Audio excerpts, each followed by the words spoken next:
ওকে, আজকে আমরা স্টার্ট করব হচ্ছে সিম্পল স্ট্রেইনের এর আগের ক্লাসে আমরা যেটা দেখেছিলাম যে হচ্ছে সিম্পল স্ট্রেস দেখেছি। সেটার বেশ কিছু প্রবলেম আমরা সলভ করেছি। তারপর হচ্ছে আমরা থিন ওয়ার্ল্ড প্রেসার ভেসেল নিয়ে আলোচনা করেছি এবং আজকে হচ্ছে স্ট্রেইন নিয়ে আলোচনা করব।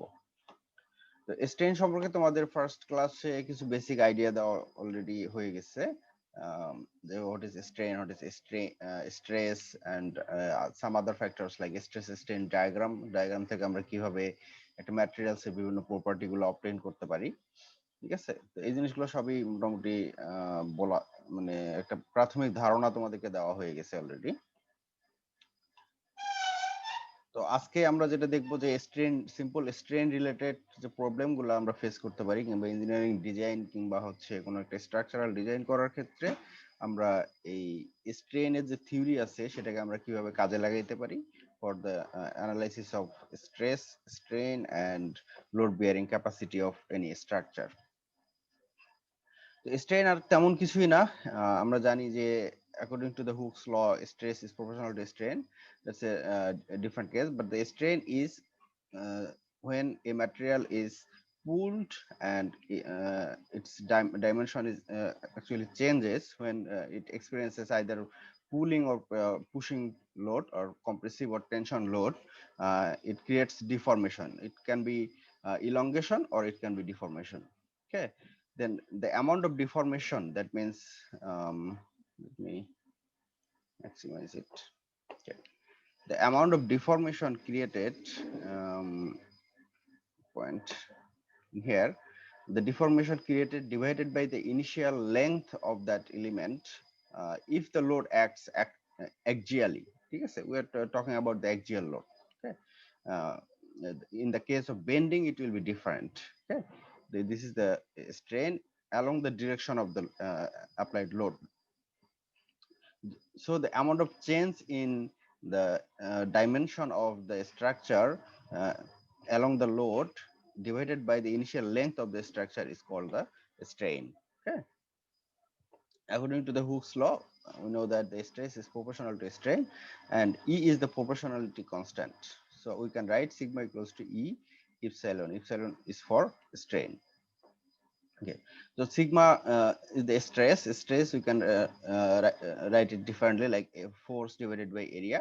This force is the resisting force of the material. It's not the applied force. But in the case of axial loading, if there is axial loading in a structure of uniform thickness or uniform cross section, then we can get that the applied force and the resisting force are the same. For example, this one, in this case the applied force is P and the resisting force, if we create a section at this point, like for example here, then we'll get the resisting force here acting also the same as P. So for the axial loading of a uniform cross section structure, the applied force is equals to the resisting force of the material. So in this case we can write directly F, or if some other cases arise where the applied force or resisting force is different, then we have to use resisting force in this place of sigma. Okay, and then sigma equals to, we can write force divided, resisting force divided by area subjected to that load. Okay, area of the structure. And E and epsilon, as we already discussed, that epsilon equals to delta, which is the deformation. It can be elongation, or it can be, if we apply the compressive force, then it could be the deformation. Compression. Okay, compression or deformation. Then finally we can write that delta equals to FL over AE. This is the very basic formula for the strain calculation or the deformation calculation, and this formula will be required for all other problems we're going to discuss today. So this is the only equation actually, and other equations we already know. The simple stress, we know that sigma equals to force, resisting force divided by area. This is another one, and some other formulas like similar triangle issues. For example, if this is a triangle and there is another triangle over here, then these two triangle we can call this number one and this number two. this triangle, we can call them the similar triangles. And for the similar triangles, if this length is, let's say, A, and this length is B, and this length is C, and this length is D, from here, if this length is D, then according to the similar triangle rule, we can write B divided by D equals to কি হবে C divided by A. Yes, sir. These are the general these things are called actually the ratio and proportion or ratio, something like that, or similar triangle rule. So these are the rules formula will require for the problems we are going to discuss today. The first problem, এখানে তোমাদের কোনো question আছে কিনা এখন পর্যন্ত, মানে আমরা যে স্ট্রেন নিয়ে আলোচনা করলাম, এখানে ই দ্বারা কি বোঝানো হচ্ছে? ইটা হচ্ছে ইয়ং মডুলাস। আমরা দেখেছিলাম যে স্ট্রেস স্ট্রেন কার্ভ যখন ড্র করেছিলাম, আলোচনা করেছিলাম, তখন দেখছিলাম যে আমরা এদিকে যদি সিগমা প্লট করি আর এদিকে যদি হচ্ছে স্ট্রেন প্লট করি, তোমরা যারা ল্যাব করেছো তারা খেয়াল করেছো যে মানে ডিসপ্লেসমেন্ট বাড়ার সাথে সাথে, অর্থাৎ কম্প্রেশন কিংবা টেনশন বাড়ার সাথে সাথে স্ট্রেসটা ইনক্রিজ করে লিনিয়ারলি, তারপরে একটা পয়েন্টে গিয়ে ড্রপ করে, ঠিক আছে, তারপরে স্ট্রেট লাইনে গিয়ে তারপরে উপরে চলে যায়, ঠিক আছে। এই যে এখানে যে ইনিশিয়াল লিনিয়ার পোরশন যেটা আছে, এই লিনিয়ার পোরশন, এই লিনিয়ার পোরশনের স্লোপটাই হচ্ছে আমাদের, এটাকে যদি হচ্ছে বি, এটাকে যদি আমরা এ বলি, তাহলে এটা ট্যানজেন্ট যেটা, এটাকে আমরা স্লোপ বলি। ট্যান ইনভার্স কি হবে? বি বাই এ। এটা হচ্ছে স্লোপ অফ দিস কার্ভ। ওকে, তো এখান থেকে আমরা হচ্ছে slope of this linear portion is called the modulus of elasticity or Young modulus. Okay, it has a material constant for all the for a single material, for example steel. This is a constant property of the material. It doesn't change. Okay, the stress strain এগুলো change হতে পারে, but this E is a constant of that material. যদি আমরা হচ্ছে অ্যালুমিনিয়ামের কথা বলি, it will be different. For copper it will be different, but the all other things will change. Okay, so আর কারো কোনো কোশ্চেন আছে? তাহলে আমরা মুভ করি প্রবলেম নাম্বার 211 সিঙ্গারের বই। A bronze bar is fastened between steel bar and aluminum bar as shown. একটা bronze বার মাঝখানে আছে, এর দুই পাশে স্টিল বার এবং অ্যালুমিনিয়াম বার, এদের ক্রস সেকশনাল এরিয়া দেওয়া আছে, এ আছে 480 millimetre square, 650 and 320 millimeter square, and it is subjected to some loads. Okay, the P is the tensile load in this side, 3P, 4P and 2P. These are the loads applied on that structure, and it has been held in this place so that it remains in equilibrium. It doesn't move from this place, either on this left side or right side. It doesn't move in any side. Okay, it doesn't move. It says find the largest value of P that will not exceed an overall deformation of 3 millimeter.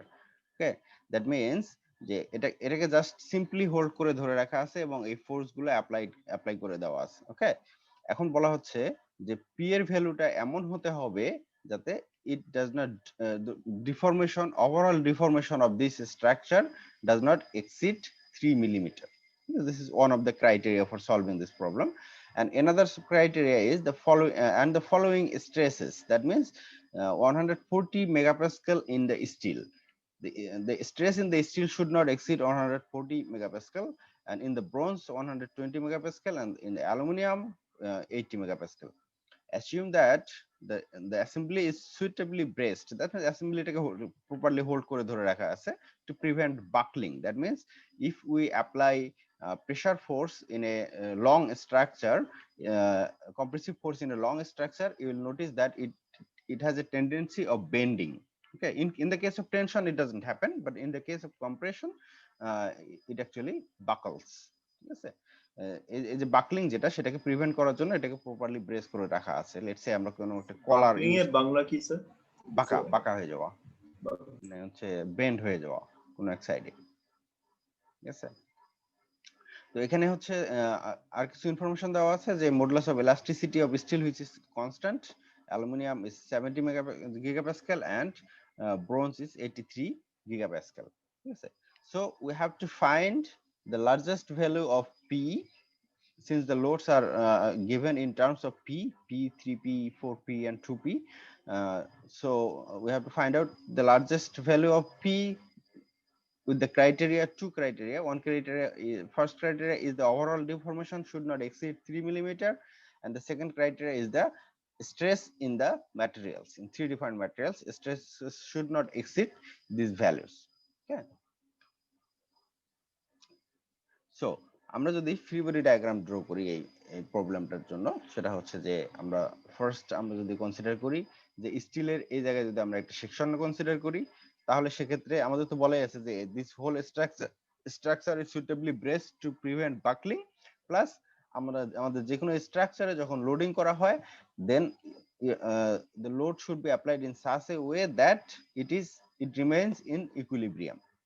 So in this structure, the loads are applied in many different two different direction, so that this structure is in equilibrium. It does not move from this place. Okay, we have to imagine sometimes in the case of understanding the mechanics, that this structure will not move either on the left side or in the right side. It will not move because of the equilibrium. Okay, if there is imbalance in these forces, what will happen? It will move in once the direction of load in which the magnitude is high, it will start to move on that direction. Let's say if I consider 5p here, then it will not be in equilibrium and it will start moving the structure on the left side, so which is undesirable. Undesirable. Okay, that will go to the dynamics, it will not be the statics. Okay, so that's why আবার একটু sir, এখানে এটা বুঝতে পারছি না, মাঝখানেরটা মাঝখানে তো bronze আছে, তাকে কি দুই পাশ থেকে প্রেসারাইজ করা হচ্ছে 4P আর 3P? হ্যাঁ, 4P এবং 3P দিয়ে দুই পাশে প্রেসারাইজ করা হচ্ছে। আবার এখানে দেখো যদি তুমি স্টিল কনসিডার করো, স্টিলের ক্ষেত্রে কিন্তু এটাকে ইলংগেট হয়ে যাচ্ছে, তাই না? টেনশন ফোর্স কাজ করতেছে স্টিলের মধ্যে। আবার যদি এখানে অ্যালুমিনিয়াম কনসিডার করো, অ্যালুমিনিয়ামের মধ্যেও টেনশন ফোর্স কাজ করতেছে। কিন্তু এখানে পি যেহেতু এদিকে কাজ করছে, তাহলে ব্রোঞ্জের উপরেও আপনার বাইরের দিকে কাজ করবে না আপনার মানে বাড়ানোর জন্য? ব্রোঞ্জের মধ্যে বাইরের দিকে কাজ করবে বলতে মানে আমরা যে 3P-টা আমরা ব্রোঞ্জের ভিতরের দিকে পাচ্ছি, আমরা 3P আর 4P মানে ওকে ছোট করার জন্য ব্যবহৃত হবে, কিন্তু এখানে বাইরে যদি আমরা 2P আর P ব্যবহার করছি, তাহলে এটাকে আবার বড় করার জন্য ব্যবহৃত হবে না ব্রোঞ্জকে? এই P মানে P আর 2P দুটোই কি ব্রোঞ্জকে বড় করার জন্য ব্রোঞ্জকে বড় করার জন্য ব্যবহৃত হবে কিনা, তাই তো? হ্যাঁ, এখন যদি তুমি ব্রোঞ্জের মধ্যে কোনো ফোর্স এই পয়েন্টগুলোতে কোনো ফোর্স অ্যাপ্লাই না করো, let's say 3P and 4P এখানে নাই, তাহলে তুমি স্ট্রাকচারটা ইমাজিন করো তো, তাহলে ব্রোঞ্জের মধ্যে কি টেনশন ফোর্স কাজ করবে না, ইলংগেট করবে না ব্রোঞ্জটাকে এরা? হ্যাঁ, ঠিক আছে। এই কলার, এখানে কলার ইউজ করে এই ফোর্সগুলো অ্যাপ্লাই করা হয়েছে যাতে স্ট্রাকচারের মধ্যে মানে রিকোয়ার্ড ফোর্স, এই ফোর্সগুলো আছে এক্সটারনালি অ্যাপ্লাই করার প্রয়োজন পড়তেছে এই স্ট্রাকচারটার মধ্যে। ঠিক আছে, তো এখানে মানে কলার ইউজ করা হচ্ছে মানে এই ফোর্সগুলো দেওয়ার জন্য। হ্যাঁ, ওই সার্টেন পয়েন্টে এই ফোর্সটা অ্যাপ্লাই করা হচ্ছে। Okay. These are not the resisting force. All these four forces are applied force. Okay, and our purpose is to draw the free body diagram to find out the resisting force inside the material. Okay. Yes sir. আচ্ছা, তো first যদি আমরা এখানে একটা section consider করি, তাহলে আমরা দেখব যে এই সেকশনের এখানে যদি কেটে দেই, ফর এক্সাম্পল এখানে যদি কেটে দেই, তাহলে কি হবে? এই অংশটা ইমব্যালেন্স হয়ে যাবে, এই অংশটা, এই পাশের অংশটা, পুরো অংশটা ইমব্যালেন্স হয়ে যাবে না? কারণ এই অংশটা এদিকে মুভ করা শুরু করবে, ঠিক কি না? আমি একটু ড্র করে দেই। এখানে যদি আমরা একটা সেকশন কেটে দেই, এই স্ট্রাকচারটা ইকুইলিব্রিয়াম অবস্থায় আছে, এর মধ্যে আমি এটা কেটে দিলাম, তাহলে কি ঘটবে? এই পাশের যে অংশটুকু, এই অংশটুকু এদিকে মুভ করা শুরু করবে, ঠিক আছে? এদিকে যদি মুভ করা শুরু করে, সেটাকে আটকায় রাখতেছে কে? Who is preventing that motion? The material steel, material at this section. এই সেকশনের মধ্যে যে ম্যাটেরিয়াল আছে, সেই ম্যাটেরিয়াল রেজিস্ট করতেছে movement of this portion of the steel. Okay, that resisting force should be, since this is P, then on the other side that resisting force should also be P. Okay, Then if we consider another section at this point, okay, at this point of bronze, then the forces are acting on the left side, this P, and on the right side, this 3P. Okay, then P and 3P. Then if we take the section here, then this structure will have a tendency to either move on this direction, or maybe on the left side, or maybe on the right side. Okay. Okay, it can be in any other direction, since we don't know the value of P. Actually, we know the value of P. That means if this is P and this is 3P, then 2P load will be applied on this direction. Then this structure will start moving on the right side. And who is preventing that? The material in here. The material in here is preventing that. That means the resisting force acting on the material of bronze is equals to 2P. And this is tension. Since this is getting elongated, this section is getting elongated, so this is tension. And since this section, at this section, it is acting, it is being compressed, so this is compression. And on the third one, if we take another section here, okay, then it's very easy to guess, right? On the right side there is 2P, so the resisting force here will be 2P. Okay, then on the, if you consider the from the left side, this is P, this is 3P and 4P. Then total amount of force acting on the applied force acting is 2P on this direction. So the resisting force will be on the other direction, which is 2P. Okay. হ্যাঁ সবুজ মন্ডল বলো। বলছি আমাদের যে second ছবিটা মানে হ্যাঁ third ছবিটা, এখানে তো স্যার আমরা তো ডান পাশের যে পার্ট গুলো আমরা কেটে ফেলছি, তাহলে এখানে তো পি যেহেতু বল কাজ করছে পি 3P, তাহলে এখানে ইমব্যালেন্স হয়ে যাবে না? ডান পাশের পার্ট গুলো থাকার জন্য তো বাম পাশের পার্ট গুলো ইমব্যালেন্স হয়েছিল। না না, দুই পাশেই ইমব্যালেন্স হয়ে যাবে, শুধু এক পাশে তো ইমব্যালেন্স হবে না। তুমি যদি যে কোনোখানে সেকশন নাও, এখানে যদি সেকশন নাও, তাহলে এই পাশেটাও ইমব্যালেন্স হয়ে যাবে, এই পাশেটাও ইমব্যালেন্স হয়ে যাবে without this continuity. Okay, if the material continuity is broken, then everything will be under non-equilibrium condition.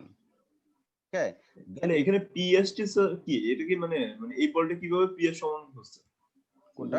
P still, না পি স্টিল অথবা পি ব্রোঞ্জ যেটাই বলে, এটা পি এর সমান কেন হচ্ছে?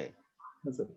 আচ্ছা, সেটাই তো বলতেছিলাম যে যদি আমি এখানে একটা সেকশন নেই, ঠিক আছে, আমি এখানে যদি একটা মানে এটা তো হচ্ছে কমপ্লিটলি ব্যালেন্সড অবস্থায় আছে এবং এটা হচ্ছে ফিক্সড পজিশন, ঠিক আছে, আমি জাস্ট বোঝানোর জন্য বলতেছি, ঠিক আছে, বোঝানোর জন্য বলতেছি যে যদি এখানে কেটে ফেলা হয় এই বারটাকে, ফর এক্সাম্পল এখানে কেটে ফেলা হয় এবং এই পি ফোর্স এখানে অ্যাপ্লাই করাই থাকে, তাহলে কি সিচুয়েশন ঘটবে? এটা একটা ইমাজিন করার চেষ্টা করো। এই যে অংশটুকু স্টিলের, এই অংশটুকু লেফট সাইডে মুভ করা শুরু করবে না এই পি ফোর্সের কারণে। সিমিলারলি তুমি যদি এই সাইডের কথা চিন্তা করো, এই সাইডে হিসাব করে দেখো তো, 3P রাইট সাইডে, 4P লেফট সাইডে, তাহলে 1P এদিকে যাচ্ছে, ঠিক কি না? 1P থাকলো যেটা হচ্ছে লেফট সাইডে যাচ্ছে, আর 1P লেফট সাইডে, আর এদিকে 2P রাইট সাইডে, তাহলে 1P হচ্ছে রাইট সাইডে যাচ্ছে, তাহলে শুধু P থাকতেছে না? তাহলে এই পাশের অংশটা কি ঠিক থাকবে? এটাও তো এদিকে রাইট সাইডে মুভ করা শুরু করবে না? ইমব্যালেন্স হয়ে যাবে।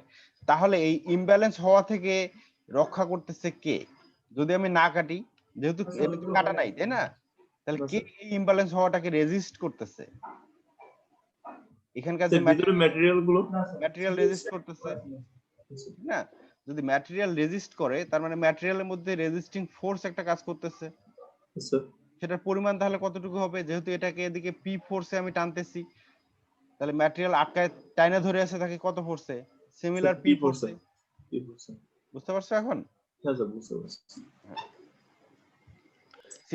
similar things for other two sections. Okay, এই সেকশনটা যদি কনসিডার করো একইভাবে চিন্তা করবা, এই সেকশন যদি কনসিডার করো একইভাবে চিন্তা করবা। ওকে, আর কারো কোনো কোশ্চেন আছে এই পর্যন্ত? এখানে আমরা যেটা বলতেছিলাম যে যেহেতু হচ্ছে এই মেম্বারটা স্টিল মেম্বার, যেটা স্টিল মেম্বারটা হচ্ছে এর মধ্যে যে রেজিস্টিং ফোর্স সেটা রাইট সাইডে এবং হচ্ছে অ্যাপ্লাইড ফোর্স লেফট সাইডে, সো এই স্ট্রাকচারটা হচ্ছে টেনশনে থাকবে, ঠিক আছে, এই স্ট্রাকচারের মধ্যে ইলংগেশন হবে, আর এই মাঝখানে যে ব্রোঞ্জ স্ট্রাকচারটা আছে, ব্রোঞ্জ স্ট্রাকচারটা হচ্ছে কম্প্রেশনের মধ্যে আছে, এবং হচ্ছে ফাইনালি অ্যালুমিনিয়াম স্ট্রাকচারটা সেটা হচ্ছে টেনশনে আছে। ওকে, তো এটা একটা সিগনিফিকেন্স আছে কেন টেনশন, কম্প্রেশন এবং টেনশন কম্প্রেশন আমরা কনসিডার করতেছি। কারণ যদি টেনশন হয় তাহলে ইলংগেশন হবে, যদি কম্প্রেশন হয় তাহলে হচ্ছে তোমার ডিফর্মেশন হবে। সেক্ষেত্রে আমরা যখন ডেল্টা কনসিডার করব, ডেল্টাটাকে আইদার পজিটিভ কনসিডার করব নাকি নেগেটিভ কনসিডার করব, সেটা আমরা এই টেনশন কম্প্রেশন কোনটা সেটার উপর ডিপেন্ড করে আমাদেরকে ডিসাইড করতে হবে। অথবা আমরা আমাদেরকে এই ফোর্সের ভ্যালুটা এটা পজিটিভ হবে নাকি নেগেটিভ হবে সেটা আমাদেরকে ডিসাইড করার জন্য এই টেনশনে আছে নাকি কম্প্রেশনে আছে সেটা আইডেন্টিফাই করতে হবে। ওকে, সো ফার্স্ট ক্রাইটেরিয়া আমাদের কি ছিল? ফার্স্ট ক্রাইটেরিয়া ছিল delta should be less than or equals to 3 millimetre, that means overall deformation. Okay, that means এখানে হচ্ছে 1 মিটার, 2 মিটার এবং 1.5 মিটার, টোটাল কত? 3 4 4.5 মিটার। টোটাল লেন্থ হচ্ছে 4.5 মিটার। এর যে ম্যাক্সিমাম লেন্থ হতে পারবে কত? 4.503 4.503 মিটার। 503 হবে না? হ্যাঁ, অর্থাৎ অনলি 3 মিলিমিটার ডিফরমেশন হতে, আইদার ডিফরমেশন হতে পারে অর ইলংগেশন হতে পারে। এটা 0.03, আচ্ছা আমি 4.5 মিটার প্লাস হচ্ছে 0.003, ঠিক আছে? এই পরিমাণ হচ্ছে প্লাস মাইনাস দিব আমি, আইদার কম্প্রেশন হতে পারে অথবা হচ্ছে টেনশন হতে পারে। ওকে,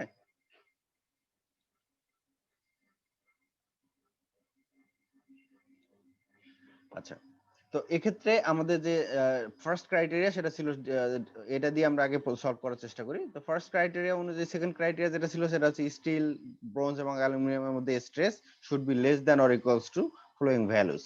ওকে, তো ফার্স্ট ক্রাইটেরিয়া অনুযায়ী আমাদেরকে আমি আমি এখানে যে প্রিন্সিপালটা ইউজ করেছি যে ফোর্সের ভ্যালুটা পজিটিভ না নেগেটিভ সেটা কনসিডার না করে ডিফর্মেশন হচ্ছে নাকি হচ্ছে ইলংগেশন হচ্ছে সেটার উপর বেস করে আমি হচ্ছে সাইন কনভেনশন যেটাকে বলে আর কি, পজিটিভ হবে নাকি নেগেটিভ হবে ডিফরমেশনটা, সেটার উপর বেস করে আমি প্রবলেমটা সলভ করার চেষ্টা করেছি।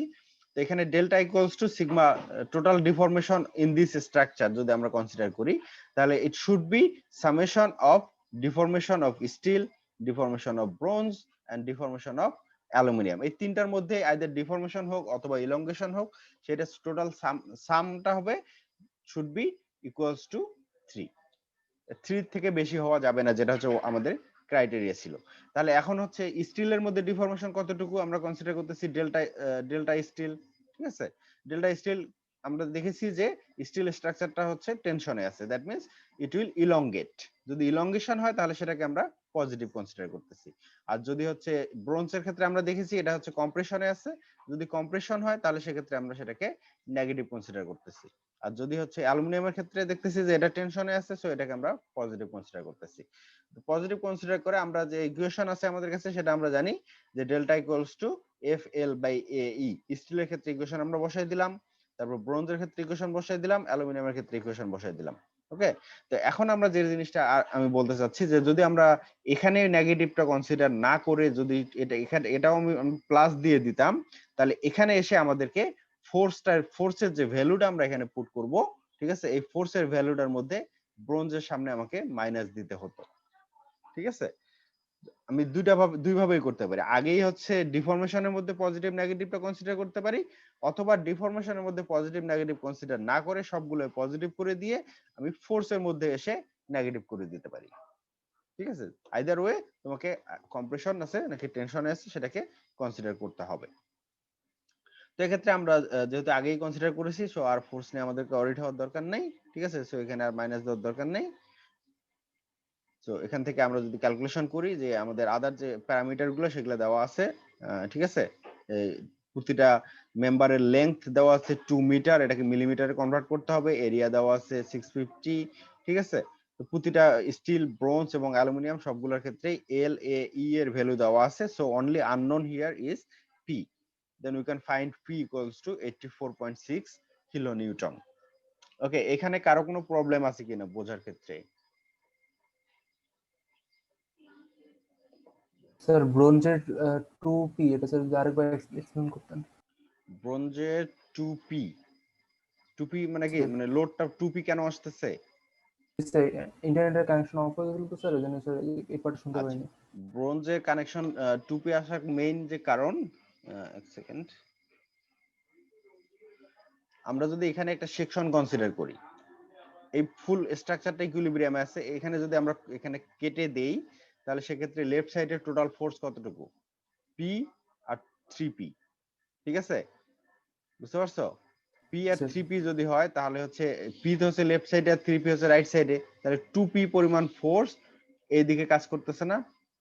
অ্যাপ্লাইড ফোর্স 2p পরিমাণ। ওকে, মাউস দিয়ে লেখা অনেক কষ্টকর। এনিওয়ে, 2p ফোর্স যদি এদিকে কাজ করে তাহলে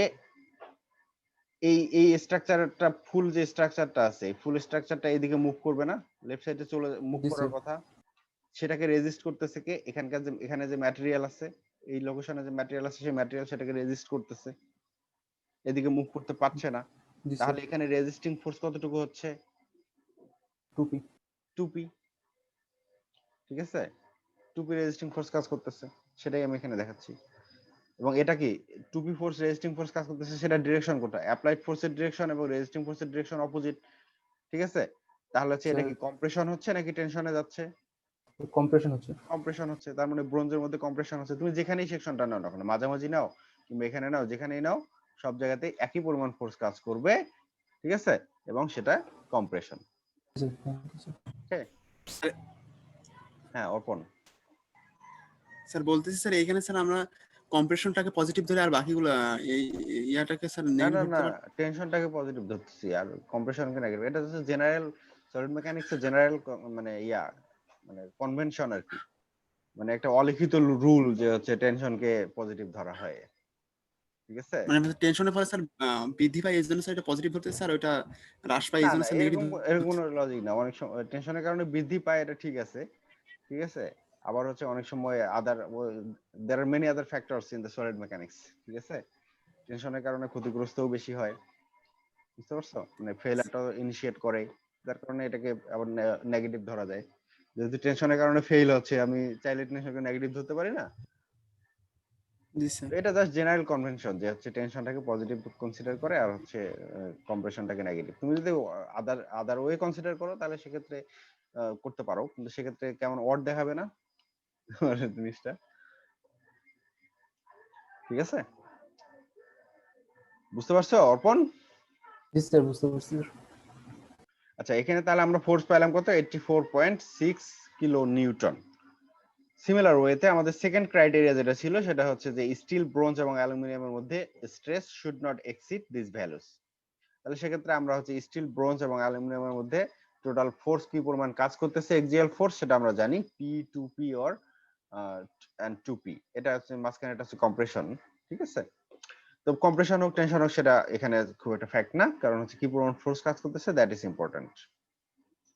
তো এক্ষেত্রে সিগমা স্টিলের ভ্যালু দেওয়া আছে আমাদের 140, তাহলে P divided by area, force applied force, sorry, এক্ষেত্রে তো অ্যাপ্লাইড ফোর্স আর reaction force same, resisting force same, so আমরা বলতে পারি অ্যাপ্লাইড ফোর্সও। সেক্ষেত্রে রেজিস্টিং ফোর্স P, স্টিলের মধ্যে ফোর্স কাজ করতেছে P ডিভাইড বাই 480 হচ্ছে স্টিলের এরিয়া, ক্রস সেকশনাল এরিয়া। সেখান থেকে আমরা P এর একটা ভ্যালু পাই। এরপরে ব্রোঞ্জের ক্ষেত্রে আমরা P এর আরেকটা ভ্যালু পাবো এবং অ্যালুমিনিয়ামের ক্ষেত্রে P এর আরেকটা ভ্যালু পাবো। সো আমরা যদি কম্বাইন করি দুইটা ক্রাইটেরিয়া, ফার্স্ট ক্রাইটেরিয়া ছিল আমাদের হচ্ছে কি যে delta should be less than or equals to 3 millimetre. আমরা 3 মিলিমিটার ইকুয়ালস ধরে যে ফোর্সের ভ্যালু পাইছি সেটা হচ্ছে 84.6 কিলো নিউটন। তাহলে what should be the value of P so that both criteria is fulfilled? কে বলতে পারবা? অর্পণ, তুমি বলো। Sir What should be the value of P so that both criteria is fulfilled? P এর ভ্যালু হবে sir 12.8 kilo Newton. 12.8। এই অর্পণের কথার সাথে দ্বিমত পোষণ করো এমন কেউ আছো?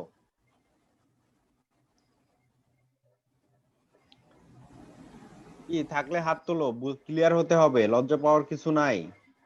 অর্পণ ভুলও বলতে পারে, তাই না?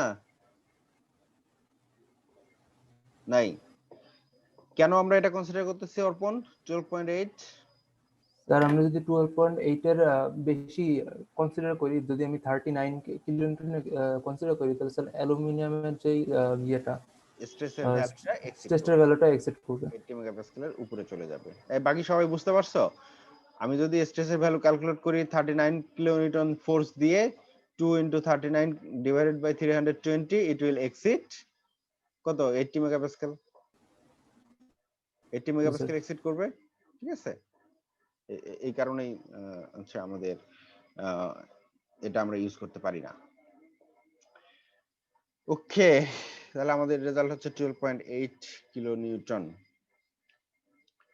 নেক্সট প্রবলেম 214 এ হচ্ছে বলা হচ্ছে যে the rigid bar AB. What is rigid? Rigid কেউ হ্যাঁ বলো। আগের কোশ্চেনে স্যার 12.8 কেন নিলাম আরেকবার যদি বলতেন। 12.8 is the safest load. 12.8 যদি ফর এক্সাম্পল আমি ম্যাক্সিমামটা দিয়ে বলি যে 84.6 কিলোনিউটন লোড পি এর ভ্যালু যদি হয়, তাহলে সেক্ষেত্রে সিগমা অ্যালুমিনিয়ামের ভ্যালু কত হবে? Sigma aluminium equals to 84.6 divided by 320, ঠিক আছে? 84.6 হচ্ছে কিলো নিউটনে আছে, তাই না? এটা কিন্তু নিউটনে কনভার্ট করতে হবে। 320 কত মিলিমিটারে আছে না? নিউটন পার মিলিমিটার স্কয়ার মেগাপাস্কেলে কনভার্ট করলে তাহলে এখানে ইনটু 1000। ওকে, এখন ক্যালকুলেট করে দেখো তো এটা কত আসে।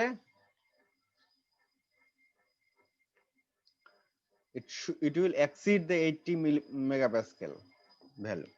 আমরা যদি 67.2 কিলোনিউটন ইউজ করি, তাও সিগমা অ্যালুমিনিয়ামের ভ্যালু 264 হ্যাঁ, সিগমা অ্যালুমিনিয়ামের value will be more than 80 মেগাপাস্কেল। দেখছো, তোমার 84.6 ইউজ করলে হচ্ছে 264 মেগাপাস্কেল হয়ে যাচ্ছে। তাহলে অ্যালুমিনিয়ামের ক্রাইটেরিয়া কি ছিল? 80 মেগাপাস্কেলের চেয়ে কম হতে হবে। সেটাকে ফুলফিল করছে? স্যার করছে না। বুঝতে পারছো এখন? জি স্যার। ওকে, তাহলে হোয়াট ইজ রিজিড বার? কে বলতে পারবা রিজিড বার বলতে কি বোঝানো হয়? যেই বারের ডিফর্মেশন অলমোস্ট নেগলিজিবল। হ্যাঁ, কোন ধরনের ডিফর্মেশন হবে না, তাহলে সেটাকে আমরা রিজিড বার বলতে পারি, ঠিক আছে? তাহলে এক্ষেত্রে বলা আছে যে the rigid bars AB and CD shown in figure 214 is supported by pins at A and C. A এবং C এর মধ্যে দুটো পিন দিয়ে রিজিড বার সাপোর্ট করা আছে। এছাড়াও দুইটা রড দিয়ে সাপোর্ট করা আছে, একটা হচ্ছে অ্যালুমিনিয়াম রড আর একটা হচ্ছে স্টিলের রড, ঠিক আছে? অ্যালুমিনিয়াম রডের যে ক্রাইটেরিয়া গুলো দেওয়া আছে, যে অ্যালুমিনিয়াম রডের লেন্থ কতটুকু, এরিয়া কতটুকু, এর মডুলাস অফ ইলাস্টিসিটি, যেটা অ্যালুমিনিয়ামের মডুলাস অফ ইলাস্টিসিটি 70 গিগাপাস্কাল, স্টিলের ক্ষেত্রেও এই ইনফরমেশন গুলো দেওয়া আছে। Determine the maximum force P, ঠিক আছে? এখানে একটা ফোর্স অ্যাপ্লাই করা আছে মাঝামাঝি বরাবর পি। এই পি ফোর্সের ভ্যালু আমাদেরকে বের করতে হবে, so that if it's vertical movement is limited to 5 millimetre. আগেরটার ক্ষেত্রে আমাদের কি বলা ছিল যে total elongation should not be more than 3, আর এখানে বলা আছে যে পি লোড অ্যাপ্লাই করলে এটা কি পুরো স্ট্রাকচারটা নিচের দিকে নামবে না? তোমাদের কি মনে হয়?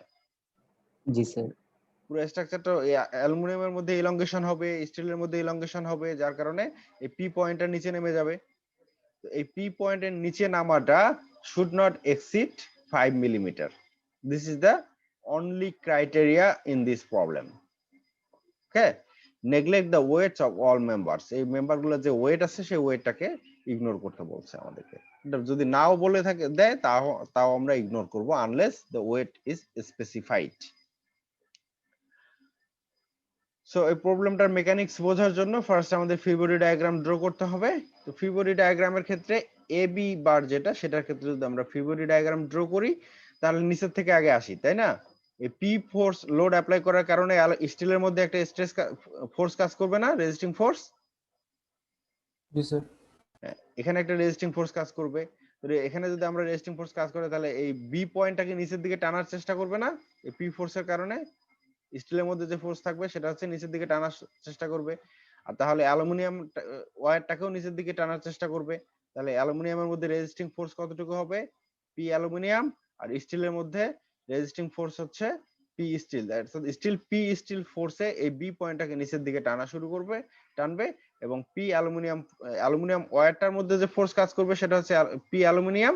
এবং যেহেতু আমরা এখানে ফিবোনাচি ডায়াগ্রামটা ড্র করতেছি based on the rigid bar AB বারের মধ্যে কি পরিমাণ ফোর্স কাজ করতেছে সেটা আমরা এখানে দেখাচ্ছি, ঠিক আছে? যার কারণে পি অ্যালুমিনিয়ামের ডিরেকশনটা চেঞ্জ হয়ে যাচ্ছে। ওকে, অ্যাকচুয়ালি অ্যালুমিনিয়াম হচ্ছে টেনশনে থাকবে, যেহেতু আমরা এই সাইডটা কনসিডার করতেছি, যার কারণে এখানে বারের মধ্যে ফোর্সটা আমরা অপোজিট ডিরেকশনে দেখাচ্ছি। এখানে স্টিলের ক্ষেত্রে স্টিলও টেনশনে থাকবে, এবং যেহেতু বারের মধ্যে আমরা কনসিডার করতেছি, যার কারণে আমরা নিচের দিকে দেখাচ্ছি। তাহলে এখানে আমাদের যে সিচুয়েশনটা দাঁড়াচ্ছে এ বি বারের ক্ষেত্রে, এই বারটা হচ্ছে ডিফর্ম হয়ে গিয়ে এই পয়েন্টটা হচ্ছে ডেল্টা অ্যালুমিনিয়াম পরিমাণ এই পয়েন্ট থেকে নিচের দিকে নামবে, ঠিক আছে? এবং এই বি পয়েন্টটা, এটা যদি আমরা ইনিশিয়াল পজিশন কনসিডার করি, ইনিশিয়াল পজিশন থেকে ফাইনাল পজিশন ডেল্টা বি পরিমাণ ডিফ্লেক্ট হবে। সিমিলারলি আমরা যদি সিডি বারটা কনসিডার করি, সিডি বারের ক্ষেত্রে পি পয়েন্টটা হচ্ছে ডেল্টা পি পরিমাণ নিচের দিকে নামবে, এবং ডি পয়েন্টটা হচ্ছে ডেল্টা ডি পরিমাণ নিচের দিকে নামবে। ওকে, দিস আর দ্য মুভমেন্টস। এখন আমরা যদি হচ্ছে টোটাল মুভমেন্ট কনসিডার করি, যে হচ্ছে ডেল্টা ডি পয়েন্টটা কতটুকু নিচের দিকে নামবে, সেটা আমরা কিভাবে পেতে পারি? একভাবে হচ্ছে যে ডেল্টা স্টিল বারটা কতটুকু ইলংগেট হবে সেটা হচ্ছে আমাদেরকে কনসিডার করতে হবে, প্লাস বি পয়েন্টটা কতটুকু নিচে নামবে। এই জায়গাটা কিন্তু বোঝার জন্য একটু ক্রিটিক্যাল পয়েন্ট, ঠিক আছে? তো ফার্স্ট আমরা যদি কনসিডার করি যে এই পি ফোর্স যদি অ্যাপ্লাই করা হয়, এই বারটা নিচে নামবে, একই সাথে এই বারটাও নিচে নামবে, ঠিক আছে, অ্যালুমিনিয়ামের এক্সটেনশনের কারণে।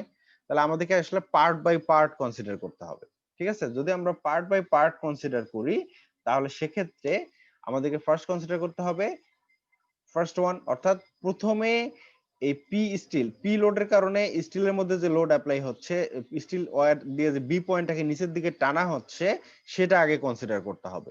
তো বি পয়েন্টটাকে নিচের দিকে টানা হলে অ্যালুমিনিয়ামটা বাড়বে, অ্যালুমিনিয়াম এই ডেল্টা স্টিল পরিমাণ বেড়ে বি পয়েন্টটাকে প্রথমে হচ্ছে এই পয়েন্টে নিয়ে আসবে। দ্যাট মিন্স হচ্ছে এই স্ট্রাকচারটা প্রথমে এই পয়েন্টে চলে আসবে, ঠিক আছে, অ্যালুমিনিয়ামের এক্সটেনশনের কারণে। এই পয়েন্টে চলে আসার পর এখান থেকে স্টিলের ইয়াটা আমরা ধরে নেই যে লেন্থ যেটা 2 মিটার, এই 2 মিটারই রয়ে গেছে, ঠিক আছে? আমরা ধরে নিলাম যে 2 মিটারই রয়ে গেছে, এই অবস্থায় আছে। এরপরে পি ফোর্স অ্যাপ্লাই করার কারণে স্টিলের মধ্যেও তো ডিফরমেশন হবে, তাই না? স্টিলের 2 মিটার লেন্থ কি সেম থাকবে? সেম থাকবে না, এর লেন্থটাও বেড়ে যাবে।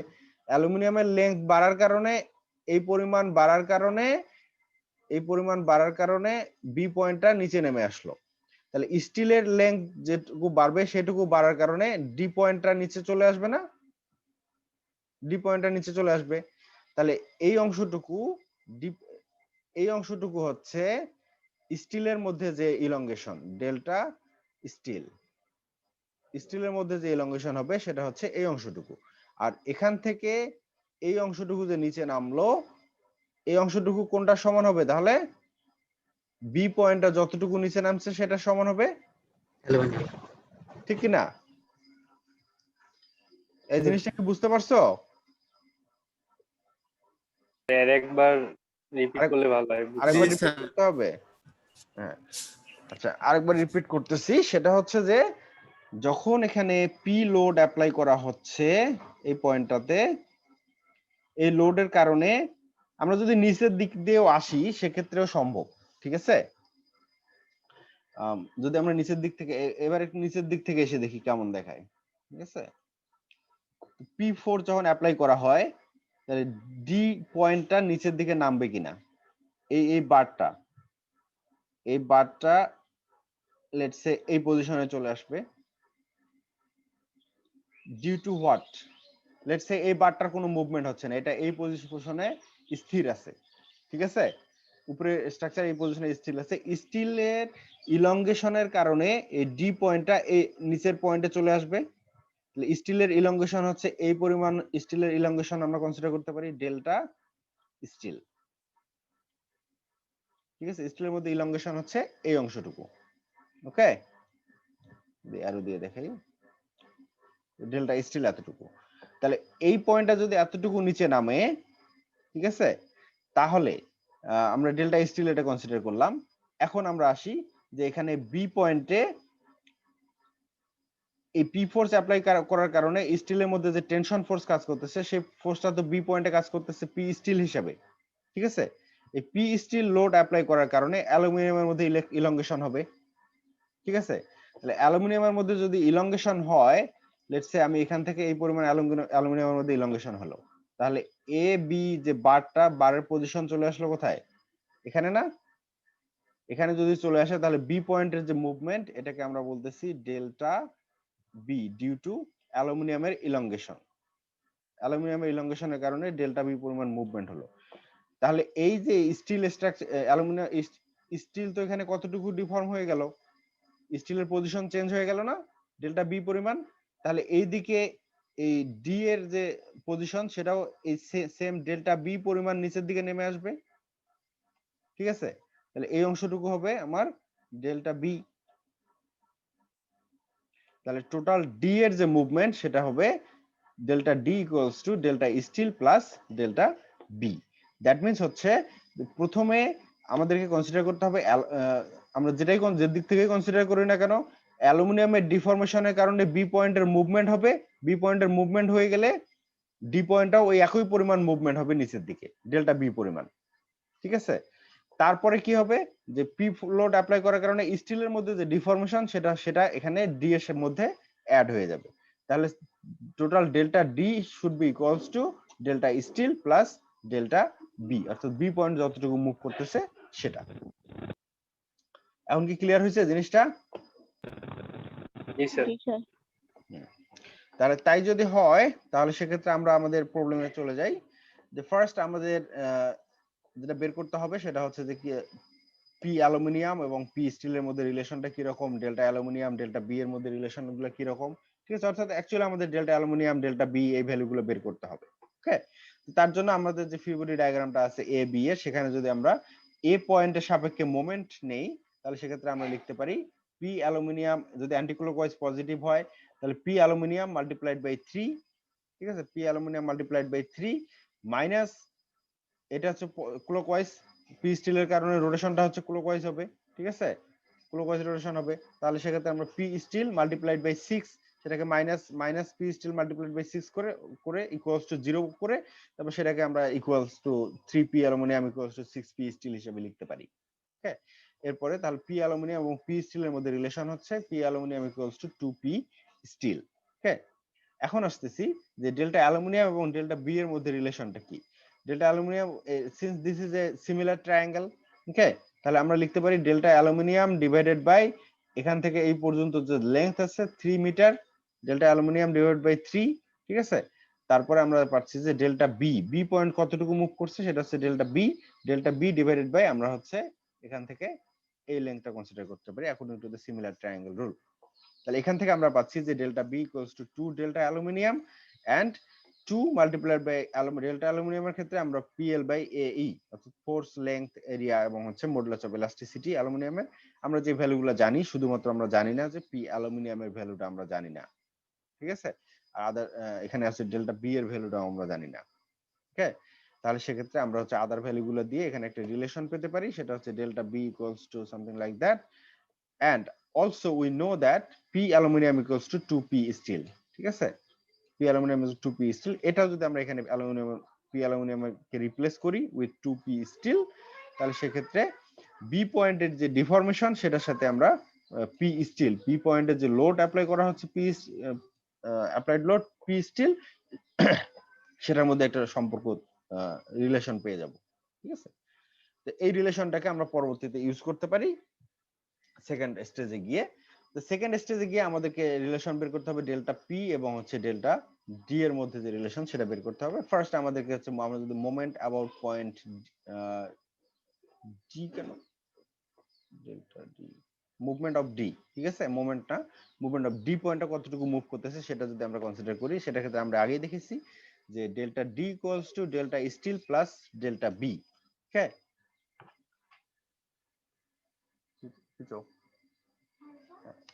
হ্যাঁ, ও আচ্ছা, সরি আমার ছেলে চলে আসছিল। এনিওয়ে, তো হচ্ছে আমরা যদি এখানে delta D equals to delta steel plus delta B equals to PL by A E, sigma স্টিলের ক্ষেত্রে আমরা জানি যে according to the rule of strain PL over AE still, and আমরা অলসো জানি ডেল্টা বি এর যে ভ্যালুটা সেটা আমরা একটু আগে বের করে দেখলাম কত ছিল, ডেল্টা বি এর ভ্যালু 1/4375 পি স্টিল, ঠিক আছে, সেটা আমরা এখানে বসাই দেই। তাহলে সেক্ষেত্রে এছাড়াও হচ্ছে স্টিলের ক্ষেত্রে যে আদার যে প্যারামিটার গুলো এখানে দেওয়া আছে, ঠিক আছে, এই প্যারামিটার গুলো আমরা এখানে বসাই দিলে তাহলে আমরা হচ্ছে ডেল্টা ডি এর সাথে পি স্টিলের সম্পর্ক পাবো, ঠিক আছে, ডেল্টা ডি এর সাথে পি স্টিলের সম্পর্ক পাইলাম। এখন হচ্ছে আমরা যদি মোমেন্ট অ্যাবাউট পয়েন্ট সি নেই, সি পয়েন্টের সাপেক্ষে মোমেন্ট কনসিডার করি, তাহলে সেক্ষেত্রে পি এবং পি স্টিলের মধ্যে রিলেশন পাবো, সেটা হচ্ছে 6 P steel equals to 3 P, সেখান থেকে P steel equals to half P, ঠিক আছে। তাহলে P steel equals to half P যদি হয়, এটা এখানেই থাকলো, আমরা হচ্ছে এখন এই দুটার মধ্যে রিলেশন যদি আমরা দেখি, P steel equals to half P আর এখানে delta D D equals to, এই দুটা রিলেশন আমাদের কাজে লাগবে পরবর্তীতে, ঠিক আছে। তো এক্ষেত্রে আমরা যদি রেশিও অন প্রপোর্শন অর্থাৎ সিমিলার ট্রায়াঙ্গেল রুল দিয়ে আমরা দেখতে পারি যে delta P divided by 3 equals to delta D divided by 6, ঠিক আছে। তাহলে সেখান থেকে আমরা পাই delta P equals to half delta D, তারপরে আমরা যদি এই ডেল্টা ডি এর ভ্যালু বসাই দেই, ডেল্টা ডি এর ভ্যালু আমরা এখান থেকে জানি, ডেল্টা ডি এর ভ্যালু যদি আমরা এখানে বসাই দেই তাহলে সেক্ষেত্রে আমরা ডেল্টা পি এবং পি স্টিলের মধ্যে সম্পর্ক পাচ্ছি। আর পি স্টিল থেকে ডেল্টা হাফ পি, পি স্টিলের ভ্যালু আমরা জানি যে হাফ পি, সেখান থেকে আমরা হচ্ছে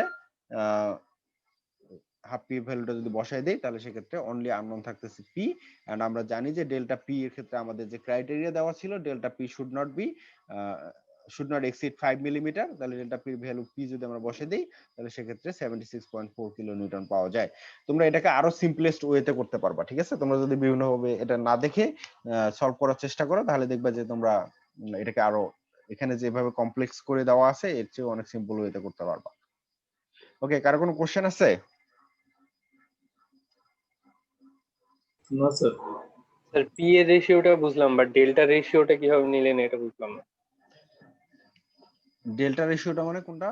মানে হচ্ছে স্যার হচ্ছে আপনার ওই সিগমা পি আর হচ্ছে সিগমা ডি, এটা রেশিও কিভাবে নিলেন আপনার হচ্ছে delta P R delta D, এটা বুঝতে পি পারো এর না? রেশিওটা বুঝছি স্যার, পি এর রেশিও হচ্ছে মানে 6 পি স্টিল আর 3 পি, এটা বুঝতে পারছি, বাট ডেল্টা রেশিওটা বুঝতে পারিনি। মানে এইটা জি স্যার, এটা এটা বুঝতে পারো নাই? তো এইটা তো সিমিলার ট্রায়াঙ্গেল না, এটা হচ্ছে একটা সিমিলার ট্রায়াঙ্গেল, একটা ট্রায়াঙ্গেল, আর আরেকটা ট্রায়াঙ্গেল কোথায়, এখান থেকে এই পর্যন্ত আরেকটা ট্রায়াঙ্গেল, দুটো একই ট্রায়াঙ্গেল, ঠিক আছে।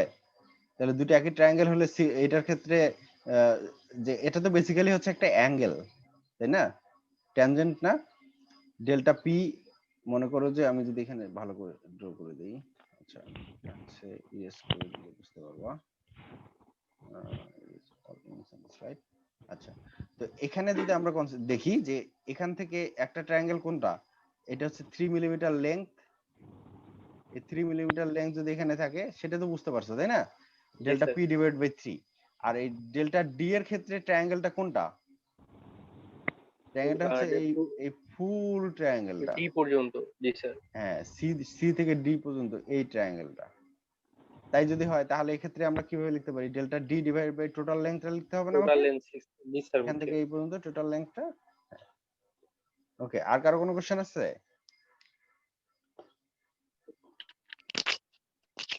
স্যার একবার, স্যার হ্যাঁ বলো।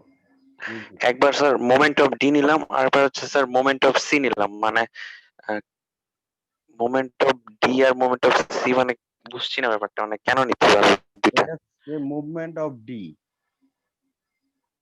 আচ্ছা সরি স্যার, দেখতে ভুল হয়েছিল।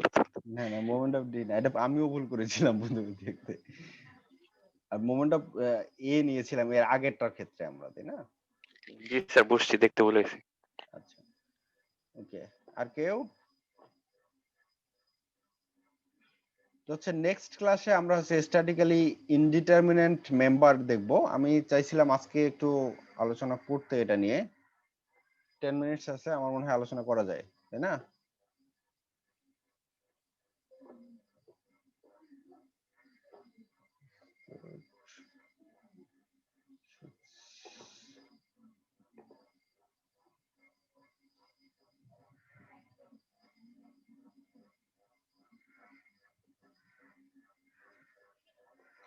এই এই ব্রেকের মধ্যে 2 মিনিটের ব্রেকের মধ্যে যাদের হচ্ছে নামের সামনে রোল নাম্বার নাই এখনো ঠিক করে নাও। সবারই তো আছে মনে হচ্ছে 27 জন। তোমরা কি 27 জনই আর বাকি 3 জন নাই? হামজা আছে স্যার, আছে স্যার। আসে নাই কেন? কে কে স্যার আসে নাই? স্যার কয়েকজন স্যার নেটওয়ার্কের বাইরে আছে স্যার, আমাকে বলছিল স্যার কয়েকজন স্যার। নেটওয়ার্কের বাইরে কেন? এখন তো বাসায় থাকার কথা।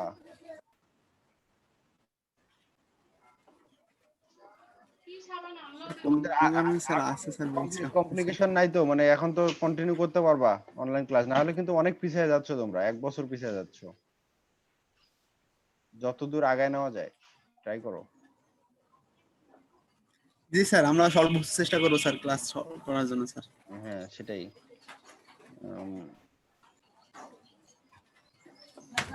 নিজের ক্ষতি করে কি লাভ? যতদূর আগানো যায় আগায় নেওয়া জি যায়। স্যার। এখন তো ফ্যাসিলিটিস দিয়েছে যতটুকু তোমরা চেয়েছিলা। আচ্ছা, নেক্সট স্ট্যাটিক্যালি ইনডিটারমিনেন্ট মেম্বার বলতে আমরা যেটাকে বোঝাচ্ছি সেটা হচ্ছে যে তোমার যদি স্ট্যাটিক্স এর থিওরি অ্যাপ্লাই করে কোনো প্রবলেম সলভ করা সম্ভব না হয়, সেক্ষেত্রে আমরা ডিফরমেশনের রিলেশন ইউজ করে সেই প্রবলেমগুলো সলভ করতে পারি। ঠিক আছে, এর আগেও আমরা সেই এক্সাম্পল গুলো দেখেছি। ঠিক আছে, শুধু স্ট্যাটিক দিয়ে সম্ভব না হলে, একটু আগে কিন্তু আমরা দুই একটা এক্সাম্পল দেখলাম যে স্ট্যাটিক না হলে আমরা কিন্তু প্রপোর্শন, রেশিও এগুলা ইউজ করতেছিলাম। ঠিক আছে, বাট ইন দিস কেস আমরা হচ্ছে যদি ফোর্সের ভ্যালু বের করতে না পারি, ঠিক আছে, কোনো মেম্বারের ফোর্স বের করা সম্ভব না হয়, তাহলে সেক্ষেত্রে আমরা ডিফরমেশনের রিলেশন দিয়ে সেটাকে সলভ করতে পারি। কিভাবে করতে পারি তার ওয়ান অফ দ্য এক্সাম্পল হচ্ছে প্রবলেম 239। তো প্রবলেম 239 এ যেটা বলা আছে যে একটা রিজিড প্ল্যাটফর্ম আছে, এই প্ল্যাটফর্মটা দুইটা স্টিল বার দিয়ে সাপোর্টেড আছে। স্টিল বারগুলোর যে লেন্থ সেটা বলা আছে যে 250 মিলিমিটার লং। ঠিক আছে, স্টিল বারগুলোর লেন্থ হচ্ছে 250 millimetre. The center bar is aluminium and 249.90 millimetre long. That means এখানে যে গ্যাপটা আছে, গ্যাপটা হচ্ছে 0.1 মিলিমিটার। ওকে, 0.1 মিলিমিটার একটা গ্যাপ এখানে রয়ে গেছে। এখন বলতেছে যে compute the stress in the aluminium bar. Aluminium বারের মধ্যে কি পরিমাণ স্ট্রেস ডেভেলপ করতেছে সেটা বের করতে হবে। After central load of P equals to 400 kilonewton has been applied. এই P লোড 400 কিলোনিউটন যখন হচ্ছে এখানে অ্যাপ্লাই করা হয়, অ্যাপ্লাই করা যদি হয় তাহলে সেক্ষেত্রে অ্যালুমিনিয়ামের মধ্যে স্ট্রেস কতটুকু সেটা বের করতে হবে। For each steel bar the area is 1200 millimetre. Modulus of elasticity দেওয়া আছে, অ্যালুমিনিয়ামের ক্ষেত্রে এরিয়া এবং মডুলাস অফ ইলাস্টিসিটি দেওয়া আছে। আমাদেরকে বের করতে হবে কি যে অ্যালুমিনিয়ামের মধ্যে স্ট্রেস কতটুকু ডেভেলপ হচ্ছে। তাহলে সেক্ষেত্রে আমরা যদি লেটস সে আমাদেরকে যেহেতু বলা আছে যে 400 কিলোনিউটন লোড অ্যাপ্লাই করা হয়েছে, তাহলে স্টিল বারটা মুভমেন্ট এমন ভাবে হয়েছে যে অ্যালুমিনিয়াম বারের মধ্যেও স্ট্রেস ডেভেলপ করছে। ঠিক আছে, দ্যাট মিন্স এটা হচ্ছে এই গ্যাপটা মেকআপ করে এটাকে টাচ করেছে। বুঝতে পারছো? যদি টাচ করে তাহলে সেক্ষেত্রে ডিফরমেশনটা কি রকম হবে আমাদের এখানে কিন্তু ফিজিক্স দেখলে বুঝতে পারতেছি। যে স্টিলের মধ্যে ইনিশিয়াল লেন্থ কত ছিল 250, অ্যালুমিনিয়ামের মধ্যে টাচ করার পর্যন্ত স্টিলের ডিফরমেশন কতটুকু হবে 0.1 মিলি, এই পরিমাণ ডিফরমেশন হবে। এরপরে হবে অ্যালুমিনিয়ামও ডিফর্ম হয়ে যাবে। এই 400 কিলো নিউটনে ধরে নিচ্ছে যে অ্যালুমিনিয়ামও ডিফর্ম হয়ে যাবে, যার কারণে তো অ্যালুমিনিয়ামের মধ্যে স্ট্রেস ডেভেলপ করবে। যদি এই পি 400 কিলো নিউটনের কারণে এই 0.1 মিলিমিটার পর্যন্ত ডিফরমেশন স্টিলের মধ্যে না হয়, তাহলে কিন্তু অ্যালুমিনিয়ামের মধ্যে কোনো স্ট্রেসই ডেভেলপ করবে না। যতক্ষণ পর্যন্ত অ্যাপ্লাইড ফোর্স থাকবে না ততক্ষণ পর্যন্ত রেজিস্টিং ফোর্স থাকবে না। আর রেজিস্টিং ফোর্স যদি না থাকে তাহলে সেক্ষেত্রে তার মধ্যে কোনো স্ট্রেস ডেভেলপ হবে না। কোনো ডিফরমেশন না থাকলে স্ট্রেস ডেভেলপ হবে না। ঠিক আছে?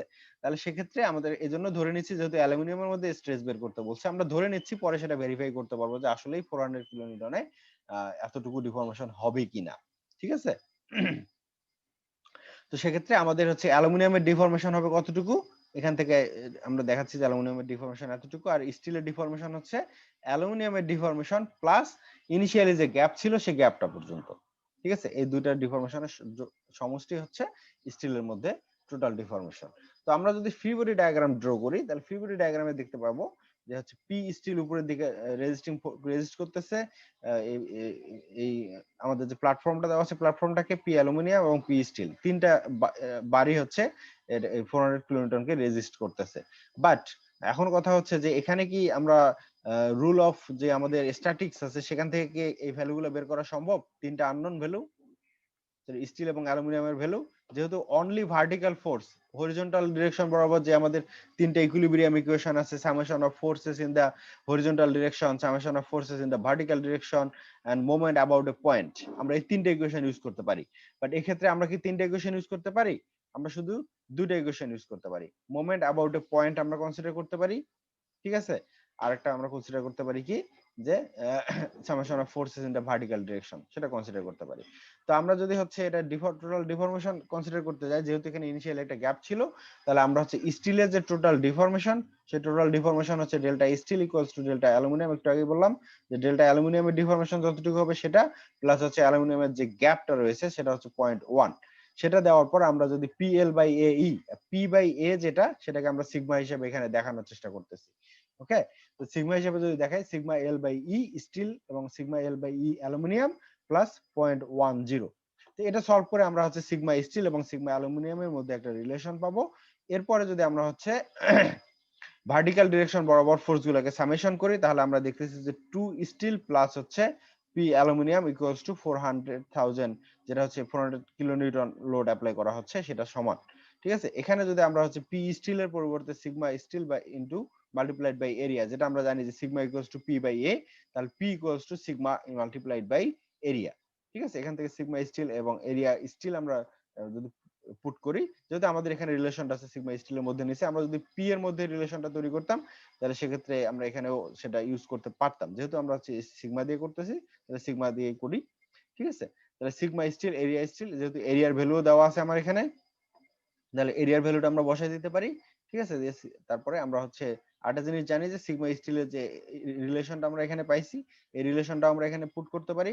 করার পর এখান থেকে আমরা হচ্ছে সিগমা অ্যালুমিনিয়ামের ভ্যালু এবং সিগমা এরিয়া অ্যালুমিনিয়াম 2400 দেওয়া আছে, সেখান থেকে অনলি আননোন থাকতেছে আমাদের sigma aluminium which is 22.48 megapascal. ঠিক আছে? অ্যালুমিনিয়ামের মধ্যে যে ডিফর্মেশন সেই ডিফর্মেশনটা হচ্ছে ডিফর্মেশনের কারণে যে স্ট্রেংথ ডেভেলপ হচ্ছে সেটা হচ্ছে sigma aluminium equals two 22.48 megapascal. ওকে, তো এটা হচ্ছে খুবই সিম্পল টাইপের একটা প্রবলেম। প্রবলেমটার অনলি রেস্ট্রিকশন হচ্ছে যে আমাদের অ্যালুমিনিয়ামের যে মাঝখানে গ্যাপটা সেই গ্যাপটা সহ ফুলফিল করার পর আমাদেরকে লোডটাকে আমরা অ্যাপ্লাই করতেছি। ঠিক আছে? কিন্তু যদি হচ্ছে আমি যেটা বলতেছিলাম যে এখান থেকে আমরা ডাইরেক্ট কিন্তু পি অ্যালুমিনিয়ামের ভ্যালু বের করতে পারি কিনা দুটো ইকুয়েশন অ্যাপ্লাই করে, ভার্টিক্যাল ডিরেকশন বরাবর যে ইকুয়েশনটা আর যদি আমরা একটা মোমেন্ট কনসিডার করি এই পয়েন্টের সাপেক্ষে, তাহলে পি স্টিলের ভ্যালু আমরা পেয়ে যাই। ঠিক আছে? আমরা কি পি স্টিলের মোমেন্ট অ্যাপ্লাই করতে পারবো এই পয়েন্টের সাপেক্ষে? দেখো তো, খেয়াল করে দেখো তো, এই এখানে মাঝখানের পয়েন্টের সাপেক্ষে যদি মোমেন্ট বের করতে যাই তাহলে কি হবে? P steel multiplied by distance, P steel multiplied by distance, দুইটা একটা আরেকটাকে কি করবে? অমিট করে দিবে না? জি স্যার। অমিট করে দিবে। আমরা যদি এই পয়েন্টের সাপেক্ষে মোমেন্ট নেই তাহলে কি দাঁড়াবে? পি অ্যালুমিনিয়াম এবং পি স্টিলের মধ্যে একটা রিলেশন পাবো না? জি স্যার। পি অ্যালুমিনিয়াম পি স্টিলের মধ্যে একটা রিলেশন পাবো। আর এই ক্ষেত্রে আমরা ভার্টিক্যাল ডিরেকশন বরাবর ফোর্স গুলোকে সামেশন করে পি স্টিল এবং পি অ্যালুমিনিয়ামের মধ্যে একটা রিলেশন পাইছি কিনা? তাহলে দুইটা ইকুয়েশন থেকে দুইটা আননোন আমরা বের করে নিতে পারবো না? কি কেউ কথা বলো না কেন? জি স্যার। এখানে একটা ভার্টিক্যাল ফোর্সের সামেশন থেকে একটা ইকুয়েশন পাইলাম, এখানে মোমেন্ট, এখানে এই পয়েন্টের সাপেক্ষে মোমেন্ট নিয়ে একটা ইকুয়েশন পাইলাম। তাহলে এই দুইটা ইকুয়েশন দিয়ে দুইটা আননোন আমরা বের করতে পারি। সেক্ষেত্রে আমরা পি অ্যালুমিনিয়ামের ভ্যালু বের করতে পারবো। বাট এটা এক্সাক্ট পি অ্যালুমিনিয়ামের ভ্যালু কিন্তু আমাকে দেবে না। কারণ কি? পি অ্যালুমিনিয়াম এটা কিন্তু ইনিশিয়াল অবস্থা থেকে কানেক্টেড অবস্থায় ছিল না, এই কারণে এই প্রবলেমগুলোকে বলা হয় স্ট্যাটিক্যালি ইনডিটারমিনেন্ট মেম্বার। বুঝতে পারছো? তো এই কারণে আমাদের ভার্টিক্যাল ফোর্স এবং হচ্ছে মোমেন্টের যে রিলেশন, সেই রিলেশন থেকে আমরা এই প্রবলেমটা সলভ করতে পারি না। যদি ইনিশিয়ালি টাচড অবস্থায় থাকতো, সেম ডিফরমেশন হতো, তাহলে সেক্ষেত্রে আমরা এই ইকুয়েশনটা ইউজ করতে পারি। ঠিক আছে, অর্থাৎ বেসিক ক্রাইটেরিয়া যদি সেম থাকে তখন আমরা এই ইকুইলিব্রিয়াম ইকুয়েশন গুলো ইউজ করে সলভ করতে পারি।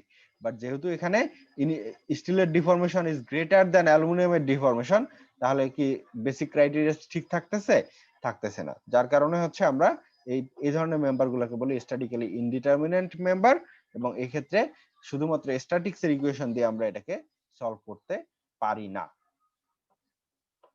সেক্ষেত্রে আমাদের ডিফরমেশনের হেল্প নিতে হয়। তো 10:30 বেজে গেছে, কারো কোনো কোশ্চেন থাকলে করে নিতে পারো।